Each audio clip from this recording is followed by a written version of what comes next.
listening to the Rugby Coaches Corner podcast with your host, Andy Plimer. Bringing you up-to-date coaching concepts from the world of rugby.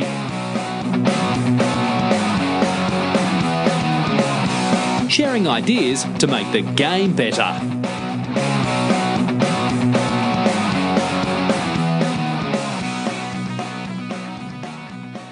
Right, welcome to episode 85 of the Rugby Coaches Corner podcast. I'm your host, Andy Plimer, and joining me today is Pierre Villepreux.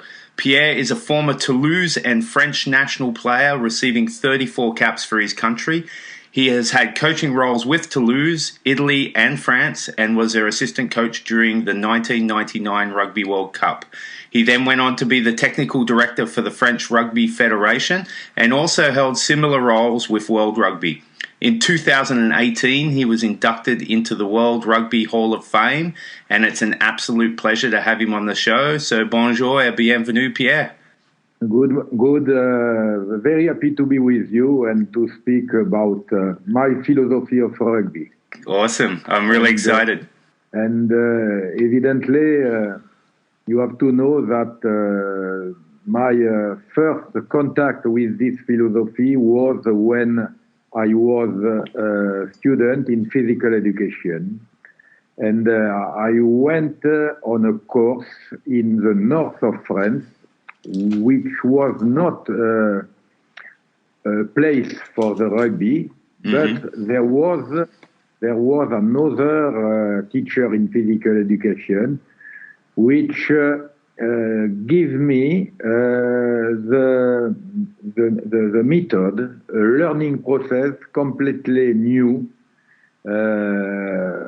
considering the method we use before. And this method evidently was not so easy, because I can sum up that saying that you can learn rugby with using the game and using the game. And at this moment, it was in a long time ago. The rugby was only the technical aspect of the game, which was made in the training session: how to pass the ball, how to kick the ball, how to organize a scrum, how to organize a line out, and after that you have some possibility to start the game with the name schema, after scrum, after out, and so on, and what is a ruck, what is a maul, but this teacher said, no, we have first of all to learn what we have to do in the movement of the ball and of the player. So what to make the ball can be in life always, not going on the ground, but trying not to be stopped with passing, with moving, and to trying to go to play, as I said where it's easy to play, not where it's difficult to play and to move. So this method was really for me exciting, because I was a player. I was at that moment a player, and to play with the ball in the end, to run with the ball, to pass the ball was my pleasure. And I in the practical session we had with this man, I have take a lot of pleasure, and we work really on what is the philosophy of rugby and of the rules of the law, because the law of rugby are made always to give more movement to the ball and to the player. Yeah. And when you first started coaching using this method. How was that? How did players like it? How did other coaches look at it in France during that time? When I use this method, first of all, at University of Toulouse, because I was teacher in this university, and after that, I work with this learning process in Tahiti, because after my player career, I went to Tahiti for 3 years. And in Tahiti, the boys and girls, they have never seen a rugby ball. They have never seen a game. So I use this method and I say, okay, we will learn playing. And I give them the fundamental rules of the game: where to score, pass the ball behind.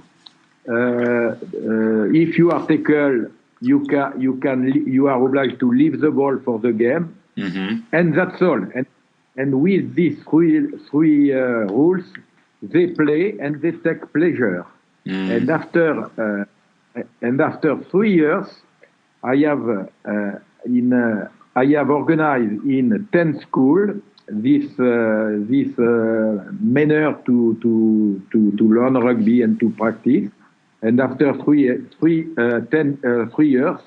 we had 10 schools and 10 clubs with young from under 8 to under 20. Great. And what I want to say is this learning process is made to learn and to develop and perfect the player from the beginner to the higher level. And use exactly the same method when I was in France after Tahiti, with Toulouse, or with in Italy when I was in Italy. And it works very, very well. Because we work first of all on the movement of the player and the ball, and the second priority was the ruck and maul, evidently, and the last was scrum and line out. The contrary in the chronology. I don't know if chronology is a good word. Yeah, sure. In the chronology, movement first. Stop of the ball with ruck and maul after, and at last scrum and line out. Yeah, and I think a lot of other teams would do it the other way around. A lot would start with scrum and line out, ruck, and then movement. And definitely in my earlier years of coaching, I was doing that, and I would never coach, for example, the offload, and now that's what I start with, is the offload. I don't start with breakdown or ruck or more. I start with the offload. Where does offloading fit into the movement principle? You obviously are a big fan. Yeah, evidently, because this capacity to decide when you have to run with the ball and to pass the ball to the support. And evidently, the place of the support is so important. You know, it's not only the technical aspect of the offload. It's the understanding of the support to understand when they have to arrive and where they have to arrive before than the ball carrier could be tackled. And evidently, in this method, we have two principles, very, very important. Is going forward, it's evident, and after that, support. Support what are doing the player near the ball, what are doing the player, what position you have to take when they are not near the ball, but a little bit far, and what the other player who are very far, where they have to go to maintain the dynamic of going forward and support. Yeah, I agree. And I think watching rugby professionally, internationally, I think I find there's so much structure right now. A lot of teams are almost predictable, very structured. The opposite of that, who do you see teams, both professionally and internationally, that are actually doing the opposite and playing in a way that would have elements of your method and your philosophy in their game? Certainly, I think that in France we have the potential with the player to play like that. But absolutely, the last year we play so badly, and we have completely changed the manner to understand the game and to play, and that's bad. I think that in the all over the story of rugby, the New Zealanders are certainly the team which has the best possibility to play this rugby.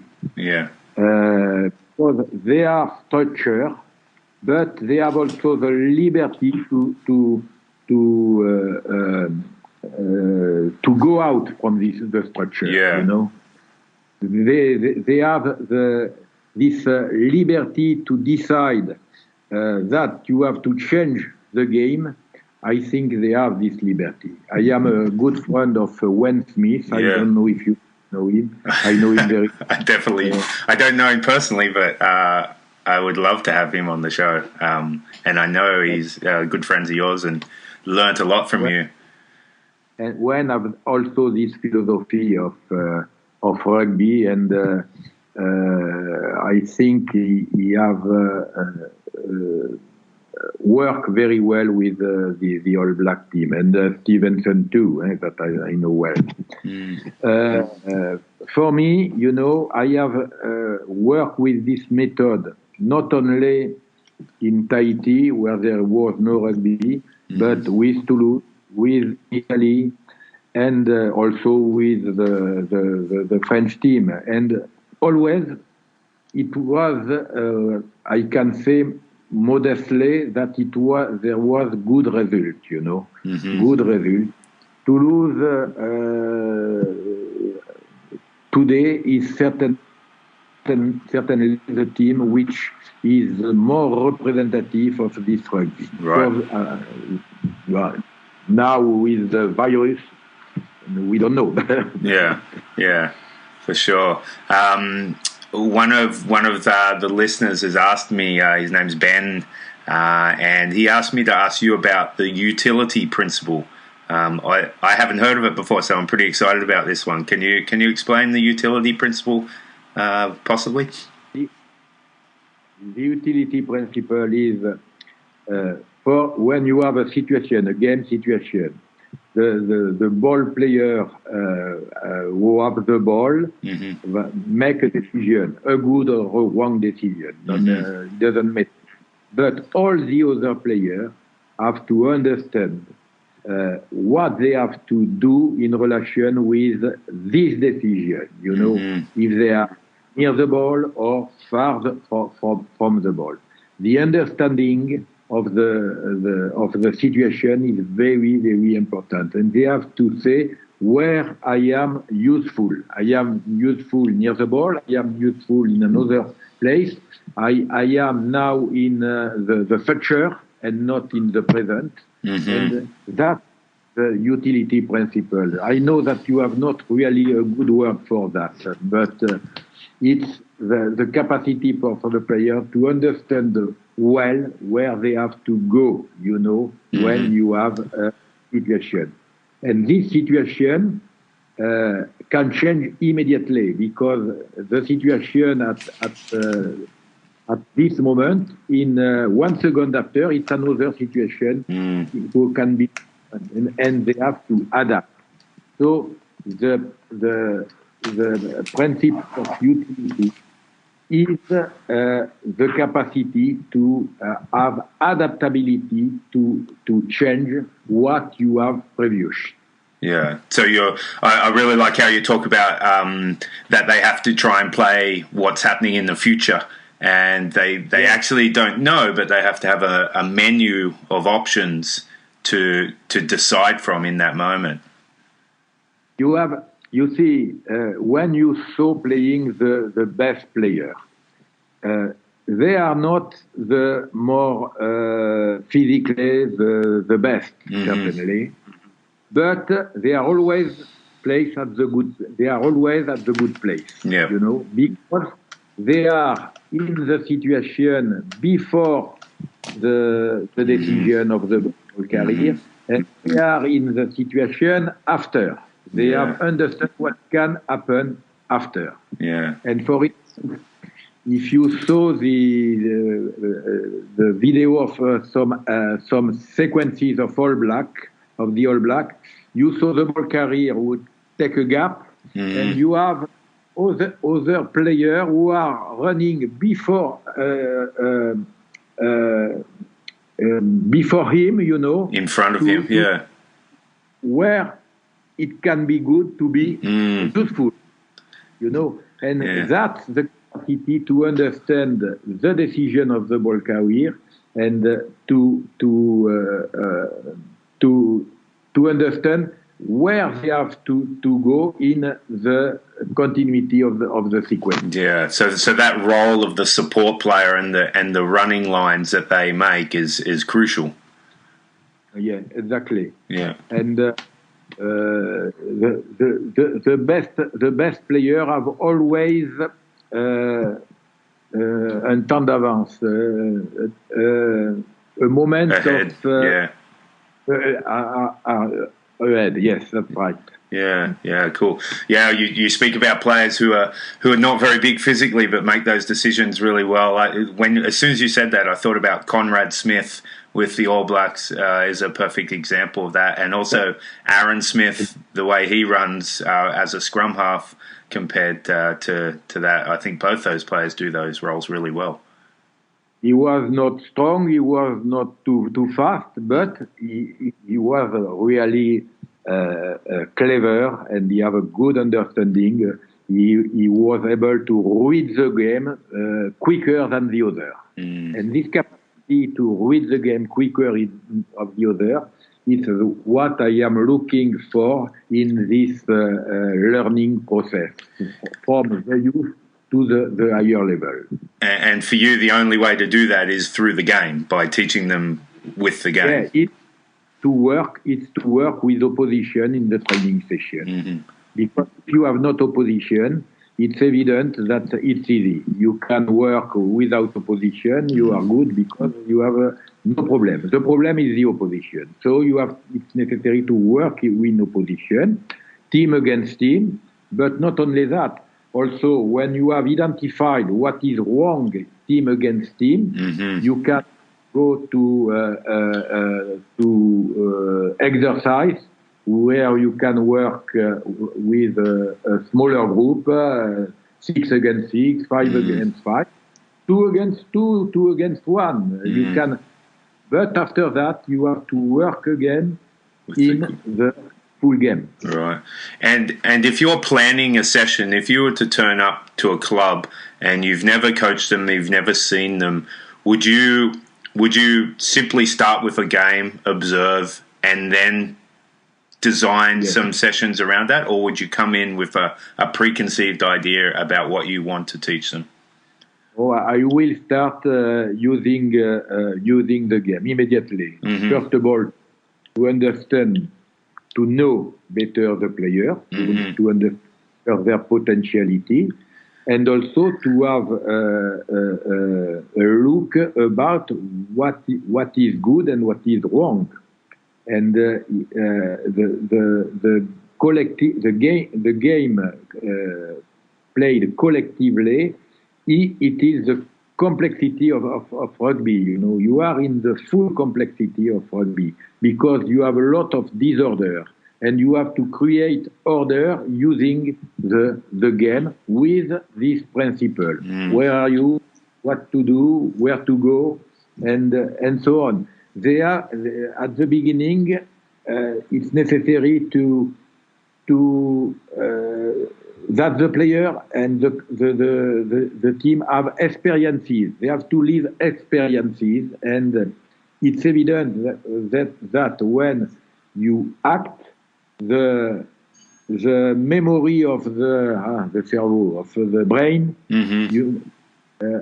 is able to remember what they have done in well and in bad. Yeah. So experiences are very, very, very important, because if you have these experiences, it's the coach which will say to the player what they have to do. And I do not want that. I am not a coach who want to say to the player, you have to do that and that and that. No, because I know that they can they can follow my order, but the reality of the game is not like that. So you will use a lot of questioning in your practices then? Exactly, yeah. Yeah. Exactly. Questioning. When a situation is not well played, stop, stay where you are, what it was better to do. Up to you to tell me, Pierre, it was better to play right or left, or to penetrate, or to kick, or, I try to mobilize them with questioning, and not to say them what they have to do. Okay. And recreate the situation. Sometimes the situation is too complicated. You have to simplify the situation. Yeah. If the situation is too simple because they succeed all the time, you have to complexify. And you play in your exercise in the situation difficult, not difficult, difficult, not difficult. Okay, great.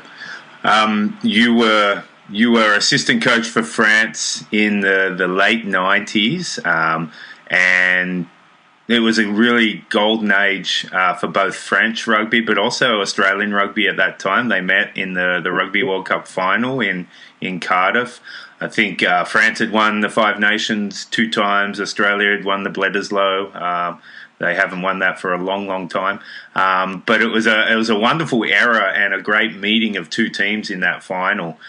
What are your memories from that experience with that French team, and what were some of the big things that you learnt during those couple of years? I think that when I coached the French team for 3 years with Jean-Claude Scrella, and I was in charge of the back, and also in charge of that I call the general movement, the work against team. Yeah. And we have good results, because the first year we won, we made the Grand Slam. Second year we made the Grand Slam, and third year, just before the World Cup, we have not played very, very well. Not very, very well. And we arrive at the World Cup with some difficulty and doubts. So when I said to the player, now we have to play more rugby, more movement, try to do, I am not sure that they are ready to receive that. But never change my speech on that. And we, until the quarterfinal, we have won all the game, sometimes well, sometimes not so well, but we won and scored a lot of tries, and that was positive. And in quarterfinal, we beat very well the Argentinian team. So when we play in semi-final the All Black, we are not favorite. But I said to her, don't be careful about structure. You have to be good in defense, and to play all the ball you can recover. All the turnover to play it. All the ball kick by the New Zealander, if you can play them, played it. And we have played this rugby, and we had a wonderful game against New Zealand without playing really after scrum and line out. We have not made a lot of variation on how to start the game. No, but have enough to win the game, and evidently this capacity of the player to be adapted to the game of the New Zealander was also because they know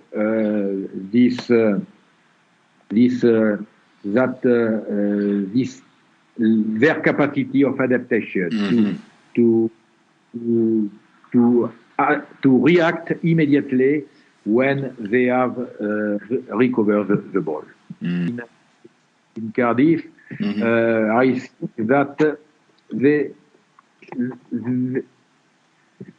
have not understand that everybody in the grandstand want to see France playing this rugby, and they change. Why? I don't know. They change, and in this game, evidently, the Australian deserve to win, no problem, because the structure game of the Australia have made the difference. In this game, no problem. So you feel that between the New Zealand game and the Australia game, the players changed tactics? Not change tactic. They have been very surprised to win against the All Blacks, first of all, and for them the result was there, you know, and. It seemed me that in terms of motivation, they were much more motivated against the All Blacks than against Australia. And also in France, nobody thinks that it was possible to beat the All Blacks. So there was a big trouble in this week before the final, because they were always with the telephone, the people who want to get, and it was a little bit disturbing. Yeah, and you often see that where a big win follows a pretty average performance, and it's a tough one as a coach. Look! This the last World Cup with England played an outstanding game against New Zealand, and after that, finish. Why? They are the same player. They are the same coach. Why suddenly you change in 1 week? I don't know. No, it's difficult, and I think South Africa did the reverse. They had a poor game against Wales, and then an amazing game against England. Yeah, and absolutely. And what would you like to see France do now when they play? I think that this last tournament, the France have played much better. Yeah, I agree. Much better, with player physically ready and ready also to move the ball. And it's not perfect, but it's much better than that we saw in the last 10 years. Yeah. I agree. I say that in France we have the potential to play this rugby. No problem. Absolutely. I really agree. Well, I always end the show with the same 4 questions. When you were first playing rugby, or when you were a professional player and a national player, who were some of the other players that you looked up to that you thought were great players?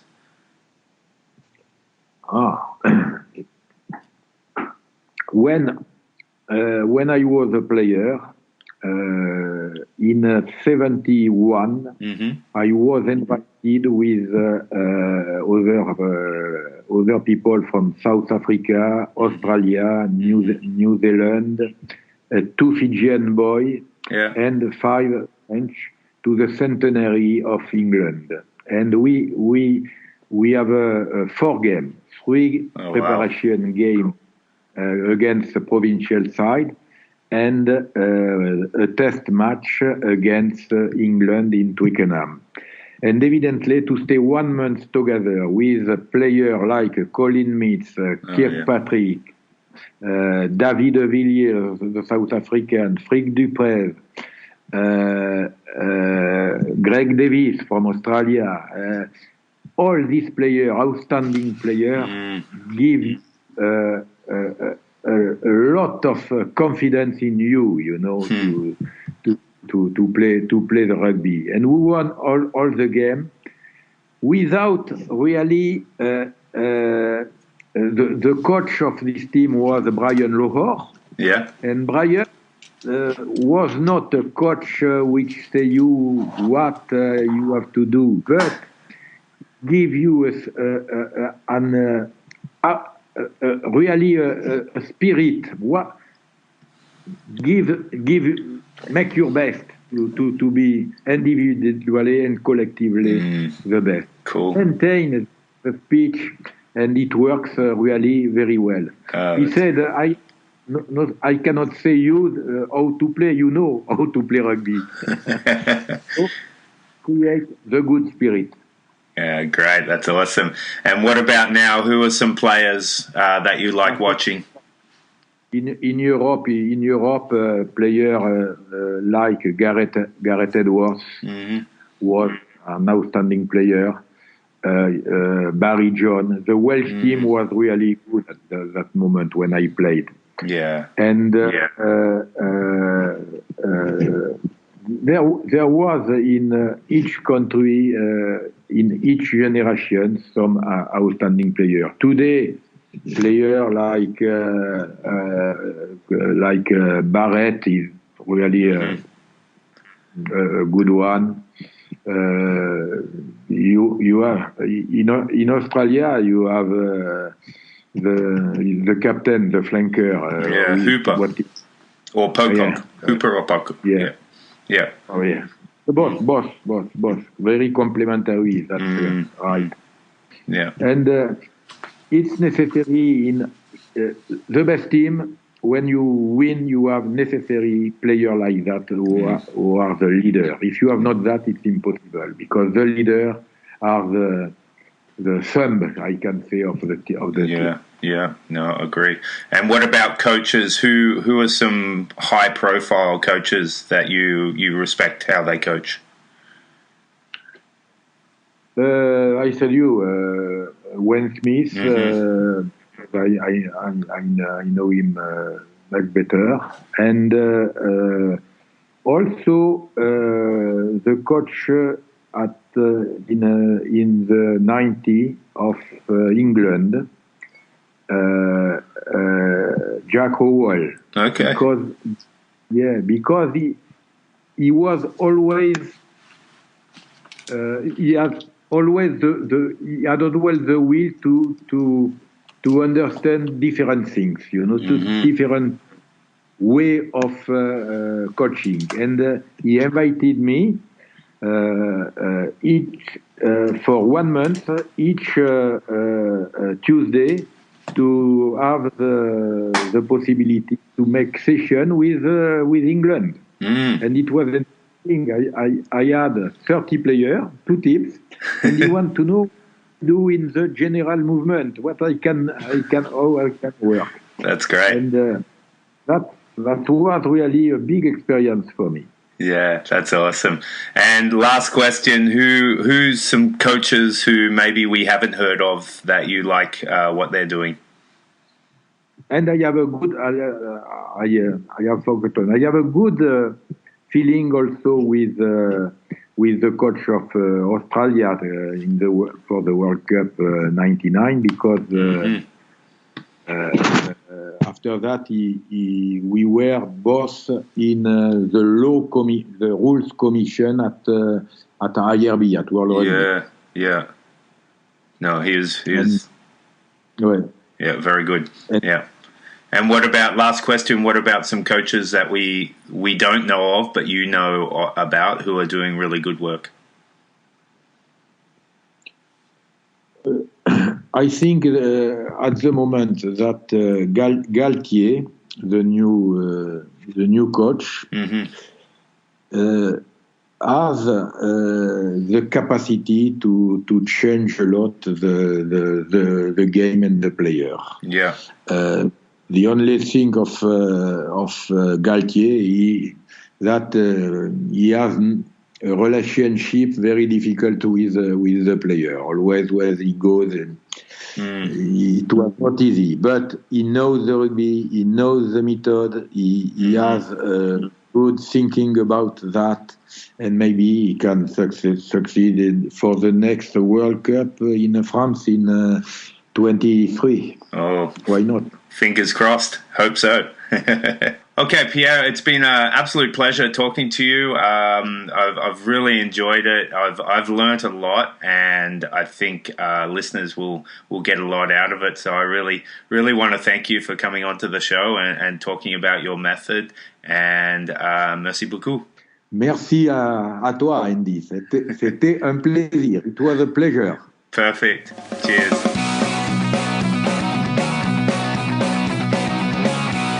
Thanks for listening to the Rugby Coaches Corner podcast. If you enjoyed the show, please leave a review via iTunes and keep listening for the next episode.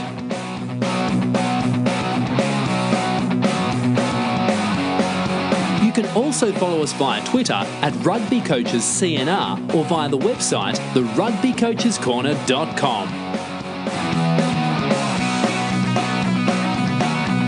Until next time, keep sharing ideas to make the game better.